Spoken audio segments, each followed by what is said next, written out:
ونفخ في الصور فصعق من في السماوات ومن في الأرض إلا من شاء الله ثم نفخ فيه أخرى فإذا هم قيام ينظرون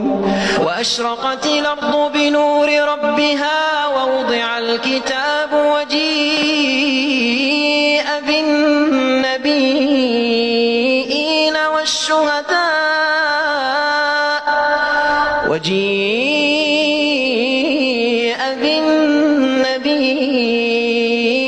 والشهداء وقضي بينهم بالحق وهم لا يظلمون ووفيت كل نفس ما عملت وهو أعلم بما يفعلون